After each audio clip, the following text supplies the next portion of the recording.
नमस्कार दोस्तों, संडे चौपाल में आपका एक बार फिर स्वागत है। और दोस्तों, आज की चौपाल का पहला कमेंट है हमारे किसान दोस्त नितिन रजौरिया जी का।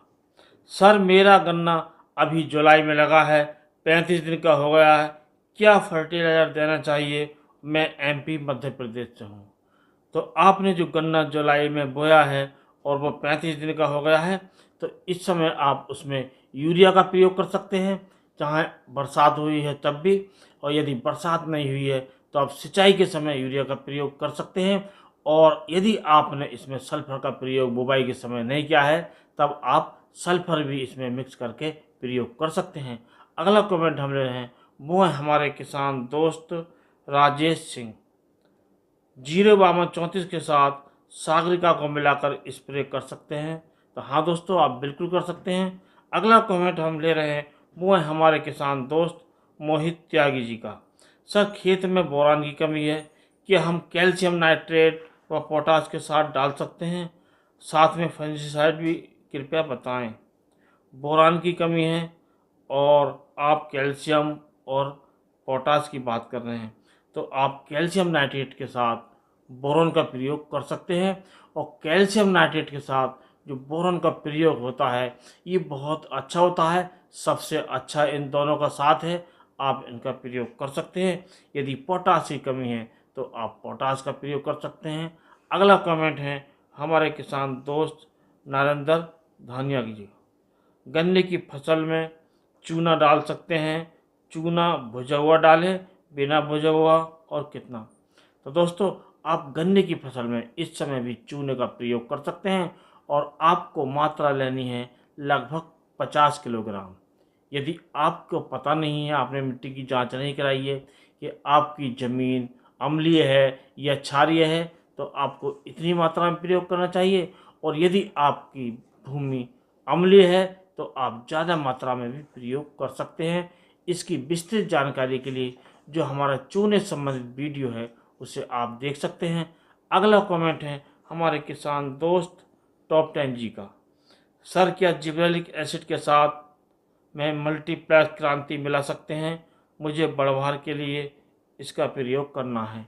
तो हाँ, आप बिल्कुल मल्टीप्लेक्स क्रांति का प्रयोग जिब्रेलिक एसिड के साथ कर सकते हैं कि इसमें विभिन्न प्रकार के माइक्रोन्यूट्रिएंट्स होते हैं और ये दोनों साथ मिलकर बहुत अच्छा काम करेंगे। अगला कमेंट है हमारे किसान दोस्त अस्कारी जैदी का। क्या चूना और जिप्सम का काम एक ही है? तो दोस्तों, चूना और जिप्सम का काम एक नहीं है, इनका काम बिल्कुल अलग है। चूना का प्रयोग जो हम करते हैं वो उस समय करते हैं जब हमारी ज़मीन अम्लीय होती है, अर्थात जो पीएच मान ज़मीन का 7 से बहुत कम होता है, 6 हो या 5 हो, तब हम इसका प्रयोग करना चाहिए। और यदि हमारी ज़मीन क्षारीय होती है तब हम प्रयोग करते हैं जिप्सम का। और जिप्सम का प्रयोग करने से हमें सल्फर भी इसमें मिल जाता है और उससे हमें काफ़ी फ़ायदा होता है। ख़ास तौर से जो दलहनी फसल होती हैं, तिलहनी फसल होती हैं, उसमें हमें जिप्सम का प्रयोग करना चाहिए और उसी हिसाब से करना चाहिए जब हमारी मिट्टी का पीएच मान ज़्यादा हो। अगला कमेंट हम ले रहे हैं, वो है हमारे किसान दोस्त कुलदीप चौधरी जी का। कैल्शियम के साथ यूरिया डाल सकते हैं क्या? यदि आप कैल्शियम नाइट्रेट की बात कर रहे हैं तो कैल्शियम नाइट्रेट में कैल्शियम भी होता है और नाइट्रोजन भी होता है। यदि आप इसका प्रयोग कर रहे हैं तो आपको इसमें यूरिया की आवश्यकता नहीं होती है और यदि आप चाहें तो इसमें मिला सकते हैं।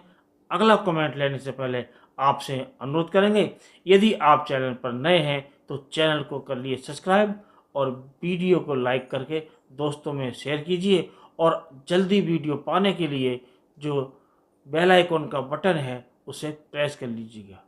अगला कमेंट हम ले रहे हैं, वो है हमारे किसान दोस्त तेजेंद्र कुमार जी का। कैल्शियम नाइट्रेट के साथ पोटाश भी मिला सकते हैं क्या? हाँ दोस्तों, आप कैल्शियम नाइट्रेट के साथ पोटाश भी मिला सकते हैं। लेकिन दोस्तों, यदि आप इनका प्रयोग 15-15 दिन के अंतर से करें, अर्थात अलग अलग करें, तो आपको कुछ ज़्यादा रिजल्ट मिलते हैं। अगला कमेंट है वो हमारे किसान दोस्त जितेंद्र पाल जी गंगवार जी का। गन्ने में तना छेदक है, क्या लगाना चाहिए। तो दोस्तों तना छेदक में आप कार्बोफ्यूरान जो फ्यूडान के नाम से एफएमसी का आता है उसे प्रयोग कर सकते हैं, और इसे प्रयोग करते समय काफ़ी सावधानी बरतने की आवश्यकता है। इसे आप यूरिया मिलाकर प्रयोग ना करें, इसे मिट्टी में मिलाकर प्रयोग करें। और इससे संबंधित विस्तृत जानकारी के लिए, फ्यूडान से संबंधित सावधानी बरतने के लिए चैनल पर वीडियो है, उसे देखकर जानकारी प्राप्त करें। और दोस्तों अगला कमेंट हम ले रहे हैं, वो है हमारे किसान दोस्त राघव सिंह कासना जी का। सर मेरा गेहूं का गन्ना है, उसमें दीमक और सफ़ेद गिनार है, और कृपया आसान तरीका बताएं। तो आपके खेत में सफ़ेद गिनार अर्थात वाइट ग्रब है और दीमक है, तो इसके लिए आप डेंटेसू नाम की दवा आती है जो सुमोटोमो कंपनी की आती है, उसे 100 ग्राम प्रति एकड़ के हिसाब से प्रयोग कीजिए, तो आपकी दोनों समस्याएं सॉल्व हो जाएंगी। अगला कमेंट है वो है हमारे किसान दोस्त जगदीश प्रसाद करे जी का। धान के पौधे आपस में चिपक कर सड़ रहे हैं, क्या इसमें फिटकरी काम करेगी। तो दोस्तों आप फिटकरी का प्रयोग तभी करें जब जो रोग हैं, जो फंगस के रोग हैं, वो खेत में नहीं आए हों। एडवांस बहुत अच्छा काम करता है फिटकरी, और यदि शुरुआती अवस्था में है तब भी प्रयोग कर सकते हैं। लेकिन ऐसा लगता है कि आपके खेत में शीथ ब्लाइट है, शीथ ब्लाइट से संबंधित आप इसमें दवाएं लगाएं। अगला कमेंट हम ले रहे हैं वो है हमारे किसान दोस्त रामीज रफ़ी। 1 मंथ पहले हमने गन्ने में कैल्शियम नाइट्रेट डाला था, क्या हम यारा वेरा कम्प्लेक्स के साथ थाइमेक्सोम फिप्रोनिल साफिलाइजर मिक्स कर सकते हैं। तो हाँ दोस्तों आप इनमें बिल्कुल प्रयोग कर सकते हैं। और कैल्शियम नाइट्रेट डाला था, तो यदि इसमें डिफरेंस ज़्यादा है और थोड़ा समय हो गया है तो आप डाल सकते हैं। और यदि गन्ने को आवश्यकता है, क्योंकि ये जो खाद हैं ये महंगे हैं और आपकी लागत ज़्यादा बढ़ सकती है। अगला कमेंट हम ले रहे हैं वो है हमारे किसान दोस्त अरुण कुमार जी का। सर 13,235 या 14,201 गन्ना कहाँ मिलेगा बिजनौर में, और अब मिलेगा। दोस्तों आपको इसकी जानकारी अपने निकटतम जो शुगर मिल हैं उससे ले सकते हैं, या आप जो आपके ग्रुप हैं तो आप ग्रुप में भी संपर्क कर सकते हैं। किसी किसान पे भी ये वैरायटी हो सकती हैं जिसने 1 साल पहले या 2 साल पहले थोड़ी बहुत मात्रा में प्राप्त कर ली हो और बीज बढ़ा लिया हो, तो आपको ये मिल सकता है। अगला कमेंट हम ले रहे हैं वो है हमारे किसान दोस्त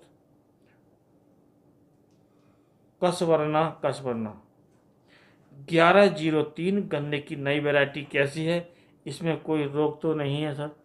तो ये एक वैरायटी है, ये एक नई वैरायटी है और ये रोग रहित वैरायटी है।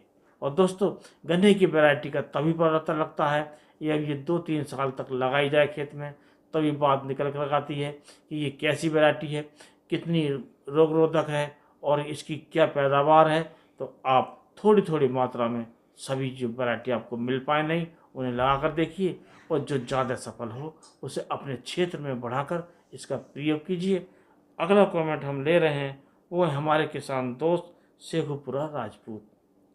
सर मेरे धान का खेत जगह जगह बैठ रहा है, पता नहीं कौन सा रोग लग रहा है, सर बताएं दीजिए। तो आपको कुछ लक्षण बताने होंगे तभी पता लग पाएगा कि कौन सा रोग है, और आप किसी से जानकारी प्राप्त करके आप उसी के अनुसार आप इलाज कीजिए। और यदि आपके खेत में कोई रोग नहीं है और अब वैसे ही आपका खेत बैठ रहा है, तो आपको आज की जो बड़े काम की बात है उसमें आपको इसका जवाब मिलेगा। अगला कमेंट हम ले रहे हैं वो है हमारे किसान दोस्त विनय मिश्रा जी। गन्ना वो के लिए खाद पड़ेगी और कौन सी दवाएं डालें, एक वीडियो बनाएं। तो दोस्तों आपको हम शीघ्र एक ऐसा वीडियो देंगे कि गन्ना बोते समय कौन कौन से खाद डालें, कौन कौन सी दवाएं डालें और आगे कौन कौन से इनके प्रयोग करें। तो इससे संबंधित वीडियो हम आपको उसमें विस्तृत जानकारी देंगे। आप चैनल पर बराबर बने रहिए, आपको ये वीडियो शीघ्र मिलेगी। और दोस्तों अब आती है बड़े काम की बात। तो दोस्तों यदि आपका गन्ने का खेत है या धान का खेत है या किसी भी सब्जी का खेत है और वो लगातार बैठ रहा है, अर्थात तरह तरह के आपने फर्टिलाइजर्स प्रयोग कर रहे हैं, दवाएं प्रयोग कर रही हैं, और वो खेत उठने का नाम नहीं ले रहा है, अर्थात उसकी ग्रोथ अच्छी नहीं रही, तो आपको प्रयोग करना चाहिए पोटेशियम ह्यूमेट। इसका प्रयोग करने से आपकी फसल एकदम जोरदार विकास करने लगेगी, उसकी ग्रोथ अच्छी होने लगेगी। और इसके लिए आपको 500 ग्राम ये लेकर इसका आपको 200 लीटर पानी में घोलकर स्प्रे करना है।